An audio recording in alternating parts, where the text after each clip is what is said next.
39 भारतीय लोगों के परिवारों की तकलीफ और उम्मीदें आपने देख ली, लेकिन मोसुल की कहानी और वहां के हालात का on the spot DNA test अभी बाकी है।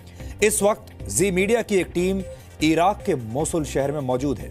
सबसे पहले आपको मोसुल के ताजा हालात के बारे में बताते हैं। वैसे तो पूरा मोसुल शहर इराकी सेना के कब्जे में आ चुका है, लेकिन इस शहर से खतरा अभी टला नहीं है, क्योंकि आईएसआईएस के कई आतंकवादी अब भी सुसाइड बॉम्बर बनकर इस पूरे शहर में घूम रहे हैं। पुराने मोसुल शहर से भागने से पहले आईएसआईएस के आतंकवादियों ने इस पूरे इलाके में विस्फोटक और बारूदी सुरंगें बिछा दी हैं, और यही वजह है कि अभी भी ये शहर दुनिया के सबसे खतरनाक शहरों में से एक बना हुआ है। खतरा टला नहीं है। इस शहर पर आतंकवादियों का कब्जा होने के बाद करीब 9 लाख लोग यहां से भाग चुके हैं। ये पूरा शहर बर्बाद हो चुका है। हमारे संवाददाता डेनियले पगानी ने मोसुल शहर की जो तस्वीरें हमें भेजी हैं, उन्हें देखकर आज आप भी सहम जाएंगे। इस शहर में कोई भी बिल्डिंग ऐसी नहीं है जिस पर आतंकवाद के जख्म ना हो। वहां हर इमारत पर गोलियों के निशान मौजूद हैं। हालांकि अब इस शहर की मरम्मत का काम शुरू हो गया है। इस वक्त की तस्वीरें देखकर ऐसा लगता है कि मोसुल शहर को दोबारा खड़ा करना लगभग नामुमकिन होगा। यूनाइटेड नेशंस के एक अनुमान के मुताबिक शुरुआती दौर में मोसुल शहर की मरम्मत करने में 1 बिलियन अमेरिकी डॉलर्स यानी 6,450 करोड़ रुपए से भी ज्यादा का खर्च आएगा। यहां आपको यह बता दें कि यह अनुमान सिर्फ शुरुआती दौर की मरम्मत का है। अगर मोसुल को दोबारा बसाना है तो 6,450 करोड़ रुपए से कई गुना ज्यादा खर्च आएगा, और इसके बाद भी मोसुल अब कभी भी पहले जैसा नहीं हो पाएगा। इराकी सेनाओं के लिए मोसुल पर दोबारा कब्जे की लड़ाई आसान नहीं है।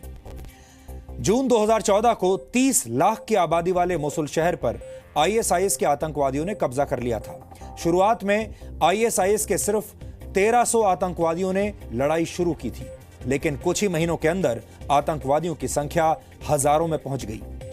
सितंबर 2014 तक मोसुल शहर में आईएसआईएस के करीब 31,000 आतंकवादी घुस चुके थे।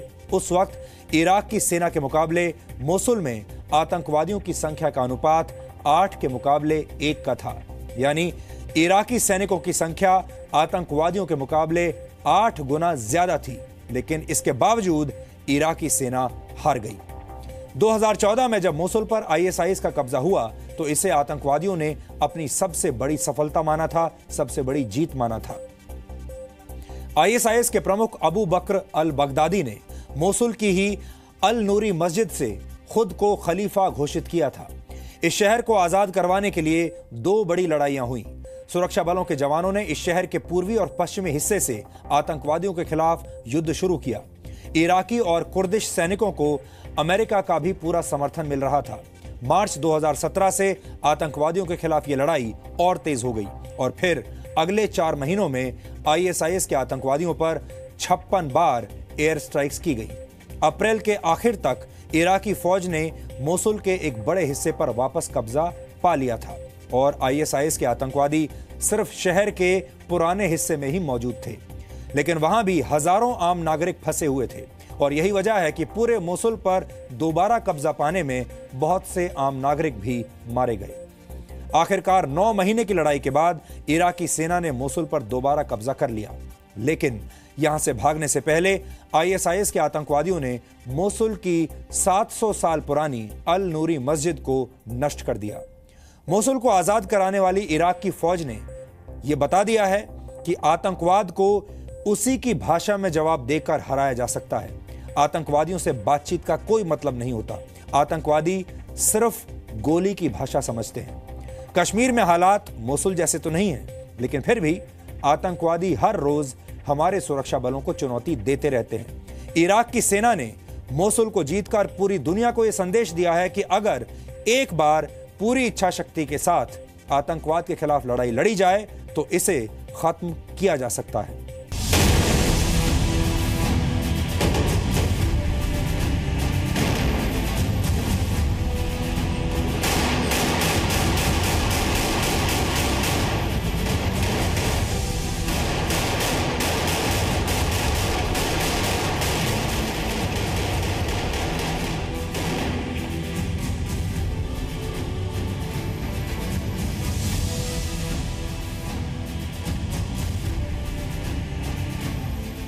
आतंकवाद का यही अंजाम होता है। कभी मोसुल की सड़कों पर राज करने वाले आईएसआईएस के आतंकवादी आजकल इन्हीं हालात में हैं।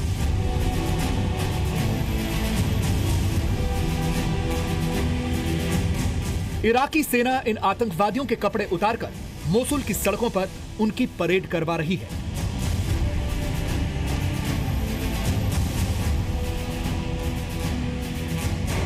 आज से पहले तक मोसुल शहर की सड़कों पर आईएसआईएस के आतंकवादी हाथों में AK-47 लेकर निर्दोष लोगों को मारते थे और विक्ट्री मार्च निकालते थे।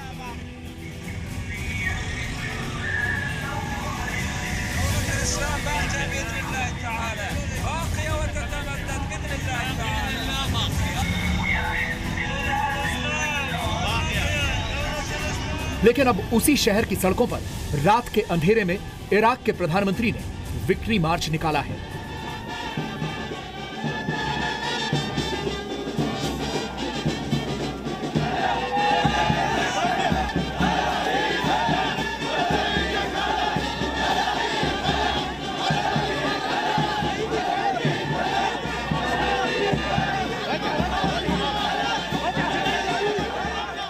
दिन के उजाले में इराक की सेना ठीक उसी तरह से जश्न मना रही है जैसे ये महीना उनके जीवन में एक नई रोशनी लेकर आया है।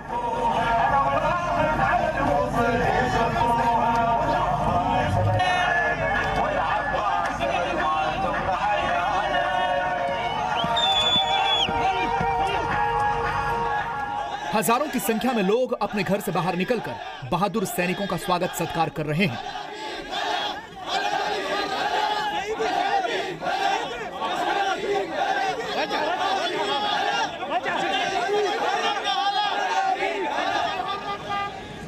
हाथों में इराक का झंडा लेकर घूम रहे छोटे छोटे बच्चों के चेहरे पर खिली हुई मुस्कान देखने लायक है।